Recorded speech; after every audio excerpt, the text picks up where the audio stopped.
do you make leadership contagious? How do you help others to catch the spirit, power, and satisfaction that effective leadership can bring? John Hersey says that the solution to these questions lies, in part, on our ability as leaders to recognize outstanding performance among employees. As a business consultant, John Hersey has used his ideas to help some of the world's leading companies tap greater employee performance. He's also shared his views in the popular book, Contagious Leadership. Let's listen now as John Hersey talks about recognition, the key to higher performance. In this session, we're going to explore how to motivate your employees at no cost. Well, maybe not no cost, but insignificant cost. Recognition has long been known as the key to motivation. I don't care what study you look at, business study, doesn't matter. People will tell you, or experts will tell you, that the key to motivation is recognition. Employees want to feel appreciated. They want to feel valued. And it instills in them a sense of commitment to the person they work for in the company. We all know that. And the higher level of recognition, the higher the performance. It's all true. It's all true. So let me ask you a couple of questions. If recognition is such an important tool in motivation, why don't we use it well? Think about this. There are two forms of motivation that are used most often: fear and incentive. Those are the two. Now we know what fear is. If you don't do X, Y, Z at our company, you're fired. So that's like an extreme form of fear.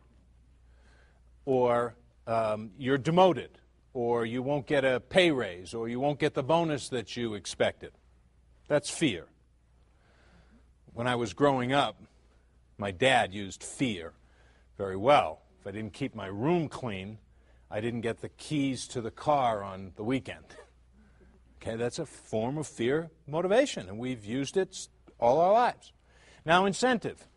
Incentive motivation is where we say, if you do X, Y, or Z in our company, we'll reward you. We will give you a bonus. We'll give you a raise. We'll give you a title. We'll give you a promotion. We'll send you on a trip around the world. Fear and incentive. Corporations spend billions of dollars a year worldwide on incentive programs that don't work. In the long run, they don't work. They may work in the short run because you work real hard to win the trip to Tahiti. But let me ask you a question. What happens in the absence of the instrument of fear or incentive? You see, when I was growing up, when my dad said, you don't keep your room cleaned, I'm going to be traveling all week. If you don't keep your room clean, no keys to the car this weekend. Then he went on a trip. Think I kept my room clean? No way. I thought I could beat the system. They'd forget. My mom would forget to tell my dad. Well, in the absence of the instrument of fear or incentive, there is no motivation. There really isn't. We work with companies all over, and we go periodically to these recognition programs once a year, twice a year, 3 times a year, where the top performers are recognized at these elaborate events. And you know, the truth of the matter is that 90% of those top performers would be top performers without the event. They just have it in them. We're going to talk today about practicing a strategy that all of us can do. All of us can do. And it's a strategy that will really focus on recognition in a very detailed way that will make a huge difference to your company. We call it involved recognition, and frankly, it doesn't cost anything. Involved recognition is the habit of articulating specific actions that deserve praise. It's the habit of articulating specific actions that deserve praise. So let me give you an example. I might take Tomas in the back. Tomas, if you did a particularly good job, most managers, most supervisors, if they said anything at all to you, might say to you, good job, Tomas. Correct? That's it. Good job, Tomas. Passing you in the hallway, good job, Tomas. Right? So, after a while, what happens to good job, Tomas? I get numb to it. You get numb. I'm going to come back to Tomas being numb in a second. Sometimes you'll hear what we call the contained leader. The contained leader is very inner-focused. The contained leader is very much about themselves. The spotlight's on them, if you will. It's about their job, their performance, their raise, their promotion. They will stand up in front of a group and they'll say, my staff has had a wonderful year, as if the staff was theirs. My staff. What kind of recognition is my staff? See, the person who says my staff is actually looking for the credit. It's all about me, really. What they're in effect saying, it's code.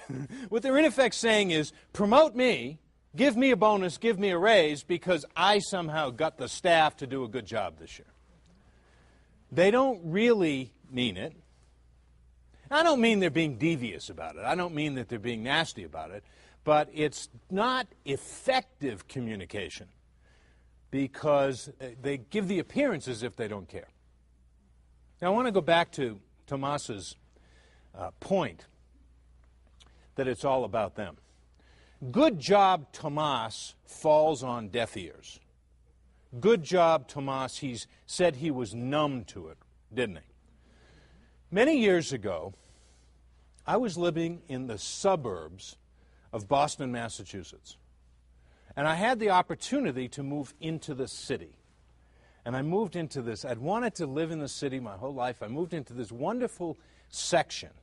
So I moved in and got settled in this terrific apartment. And for the next month, I was up all night long. There were sirens at 2 o'clock in the morning. People were walking the street at 2 o'clock in the morning. You could hear noises. They were city noises. After a month or so, I slept like a baby. You know? I just slept like, because I didn't hear the noise anymore. Good job, Tomas, is city noise. Good job, Tomas, becomes city noise after a while. You become numb to it. But subconsciously, the contagious leader knows that recognition, in order for it to have impact, it really has to address several issues, several questions. A contagious leader is someone who believes fundamentally that their job is to create other leaders.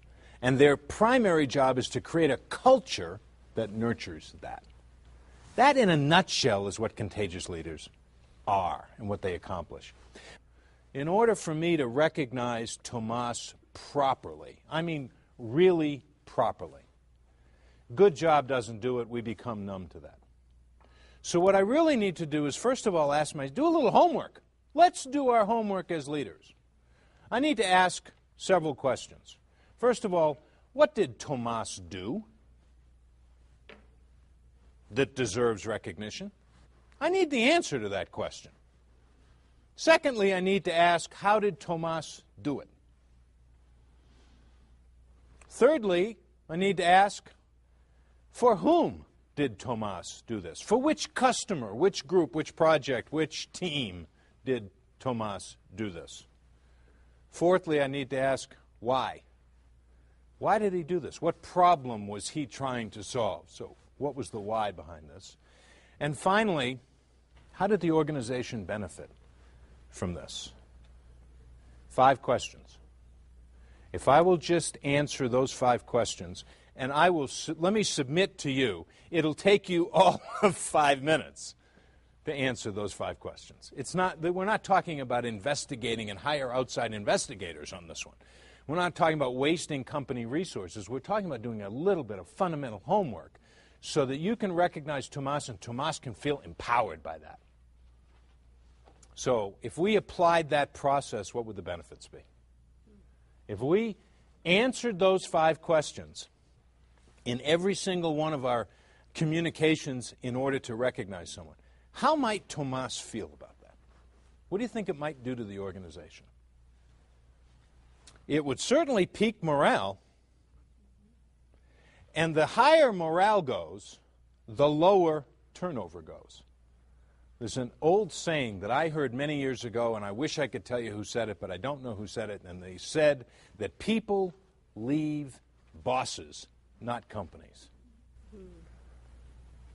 People leave bosses, not companies. If your organization has a turnover problem, my suggestion is you look in the mirror.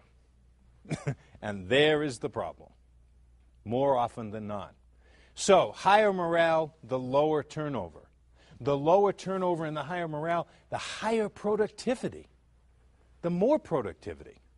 People feel better about the company they work for, the people they work for, and what it is they do. And what begins to happen with this process, like so many other processes like this, it gets duplicated. If you can do your homework to practice involved recognition, others who experience the benefit of it, the impact of your power